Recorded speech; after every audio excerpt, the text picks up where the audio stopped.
பழனி கோவிலுக்கு சொந்தமான 100 கோடி ரூபாய் மதிப்பிருக்கும் நில மோசடி வழக்கில் சார்பதிவாளர் ஜஸ்டின் மணிகண்டன் வீட்டில் 5 மணி நேரம் சோதனை மேற்கொண்ட சிபிசிஐடி போலீசார் முக்கிய ஆவணங்களை கைப்பற்றியிருக்கிறார்கள்.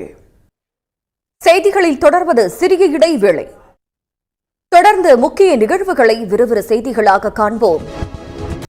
செய்திகளில் தொடர்வது சிறிய இடைவேளை. இந்தியாவின் முதல் தனியார் ராக்கெட்டான விக்ரம்-1 வெற்றிகரமாக விண்ணில் ஏவப்பட்டது. திட்டமிட்டபடி ஆய்வு கருவிகளை சுற்றுவட்ட பாதையில் நிலைநிறுத்திய ஸ்கைரூட் நிறுவனத்திற்கு பிரதமர் மோடி பாராட்டு தெரிவித்திருக்கிறார். இந்த நிதியாண்டில் 7 ராக்கெட்டுகளை விண்ணில் ஏவ திட்டமிடப்பட்டிருப்பதாக இஸ்ரோ தலைவர் நாராயணன் தெரிவித்திருக்கிறார். அத்துடன் இன்னும் 2 மாதங்களில் அடுத்த ராக்கெட் ஏவப்படும் என்றும் தெரிவித்தார். அவருடன் எம்முடைய செய்தியாளர் நடத்திய நேர்காணலை இப்போது பார்க்கலாம். விழுப்புரம் மாவட்டம் செஞ்சியில் பழங்குடியின மக்களுக்கு கட்டித்தரப்பட்ட பசுமை வீடுகள் தரமற்ற முறையில் இருப்பதோடு இதுவரை எந்தவித அடிப்படை வசதிகளும் செய்து தரப்படவில்லை என்று குற்றச்சாட்டு எழுந்துள்ளது. செய்திகளில் தொடர்வது சிறிய இடைவேளை.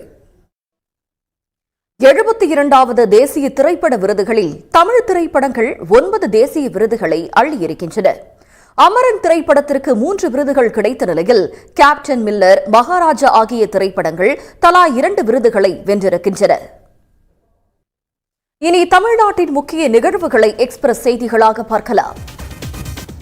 மேட்டூர் அணை திறக்கப்படாததால் தமிழ்நாட்டின் நெற்களஞ்சியமான டெல்டா மாவட்டங்கள் வறட்சியில் வாடி வருகின்றன. பயிர்கள் நீரின்றி கருகுவதைக் கண்டு தவிக்கும் விவசாயிகள் அரசு விரைந்து நடவடிக்கை எடுக்க வேண்டும் என்று கோரிக்கை விடுத்துள்ளனர். செய்திகளுக்கு தொடர்ந்து இணைந்திருங்கள் சன் நியூஸ் தொலைக்காட்சியுடன்.